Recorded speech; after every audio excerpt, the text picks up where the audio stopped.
Hello, welcome to another episode of This, That, and the Other. And two videos in one day happens every now and then. It seems to be more frequently because an idea just came up. I just watched the movie The Founder a few hours ago about the history of McDonald's. Kind of an interesting story.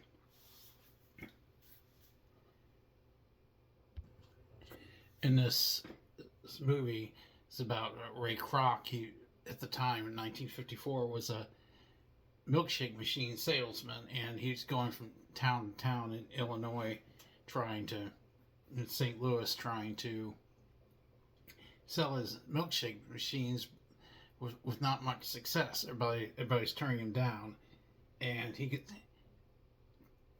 gets a phone call from California, San Bernardino, and from Dick McDonald, one of the founders of McDonald's, and he wants to purchase 8 milkshake machines. Well, Ray Kroc decides, I'm gonna make a trip out there and just see what's going on. He thought that was a mistake. But anyway, he goes out there and sees what they have, and when he gets there, he gets in the line, and there's no cars or no drive-in thing, no car hops, and they showed him at different places in drive-ins in the Midwest where he would order food and be 20-minute late wait, and just another one where they got his order wrong, and he goes over there, and he finds out you just walk up to the window. It's a little building. And just has like a kitchen in it. There's no place for people to go in and sit down or anything. But he goes up and orders the French fries, hamburgers, French fries, and Coke. And guys are running for him in 30 seconds. He's like, wait a minute, don't you have to make it? And he said, it's already done. And he says, okay, where are the plates? The guy said, it's wrapped in wrappers. You just throw them away. He said, well, where do I eat it? Your car, at home, wherever you want to. So it's an entirely different concept that he'd never heard of. And the other owner, Mac McDonald, comes out and introduces himself, and he tells him, I'm Ray Kroc, your brother called ordering the milkshake machines. He said, oh yeah. And then he's asking, he said, this is fantastic what you got. And he said he wanted a tour, and it's like, I'd love to have a tour. He gives him a tour of how this thing is done, and he decides to go take them out to dinner, and he wants to find out what their story is.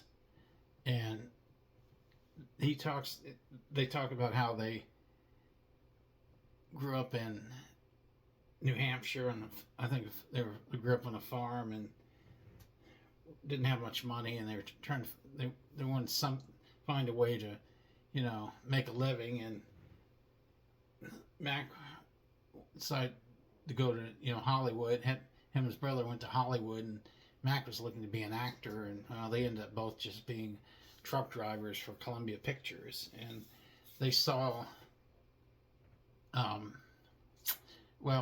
they actually saved up money and bought a movie theater, and it did well for a short time, and then all of a sudden the Depression hit. Well, the only business in that area that was still making money was a hot dog stand, hot dogs and orange juice or orange drink. And they decided to do the same thing. They opened one, and they came up with the idea of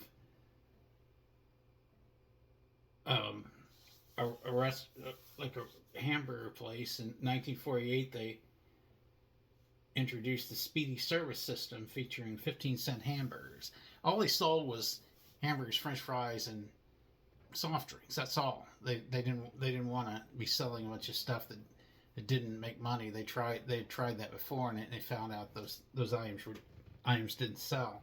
So anyway, they actually, the first place they opened, it's in a smaller town, and they decided to move to San Bernardino and to save money on constructing a building and everything. They decided to just move the building. Well, one problem occurred. They wouldn't be able to get over the overpass, so the Dick said, "Let's cut the building in half," and that's what they did. They got it into San Bernardino, and then they went to tennis court and took chalk, and they drew up serving stations. They came up with a system on how to get hamburgers ready in 30 seconds, and they practiced. They had them with no equipment or anything. They had them just doing the motions and different guys, and it took about 6 hours for them to get it right. And then they opened McDonald's, and they had a couple more restaurants as well. They had one in Phoenix, Arizona as well, and Ray Kroc finds out about it, and then he saw a picture of the small walk-up restaurant that had the golden arches, and a Speedy hamburger man, and he wanted to know about that, and that was a concept that Dick had tried. They had tried franchising, and quality control was awful, and they just weren't getting the same quality that they were getting in their San Bernardino store. So they put a halt to franchising. And anyway, Ray Kroc had highly recommended franchising, and then he got out of they drew up a contract, and he was the one that was in charge of of getting the franchises for them, and he along the way met different people. One person he met was when he was at a bank. He had mortgaged his house for money, and he was three months behind on the payments, and he was in the bank and was talking to the bank manager, and bank manager said there's nothing he could do, and another man that was in finance overheard it, and he met Ray Kroc outside and said, "I'd like to talk to you," and talked about the business and everything. He said the business you're in is not the restaurant business, it's the real estate business. And he said what you need to do is own the land, buy the land, and then you're not leasing it, and you're saving money that way. You're leasing the, because he was already finding people and getting them to buy into the franchises, and he started with like the state of Illinois, and it started going into Minneapolis, and in a matter of time, McDonald's was nationwide and worldwide.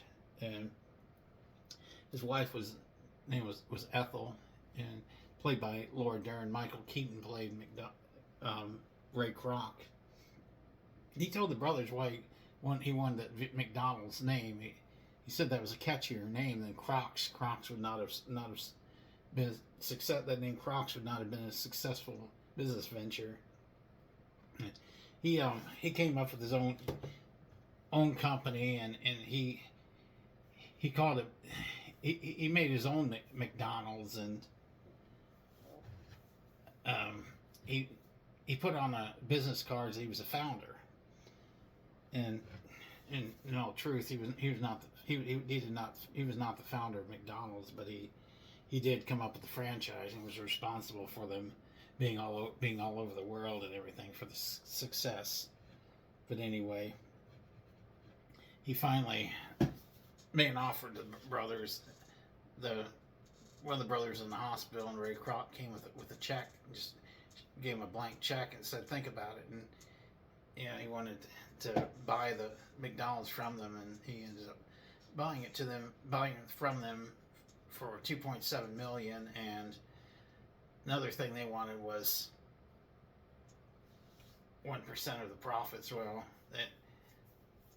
when the lawyer was doing the contracts, they said the 1% thing could not be in the contract. That have to be done with a handshake. Well, later on, they never received anything from that. Because they couldn't prove that there ever was a handshake. So anyway, they never did get that 1% of the profits that Ray Kroc said he would give them. But it was a very good movie on the history of McDonald's. Oh, there was a part two in the movie where he goes to a restaurant and he meets the owner and meets the owner's wife, and the owner's wife is Joan Smith, and she ends up later on being his third wife. And he, in 1974, after he retired from McDonald's, he bought the San Diego Padres baseball team, and he owned them for 10 years. And you know, he passed away. His wife owned the Padres until she sold them. But an interesting story. Joan Kroc had time when she was Joan Smith. She introduced, they had milk. Their milkshakes were made with milk and ice cream, and she came up. She showed them this powdered milkshake, vanilla and chocolate, and had him try it, and he thought it was pretty good. And he was reluctant to do that, to go to a powdered form, but he finally did, because at the time the company was losing money, and he needed to cut expenses to increase profits.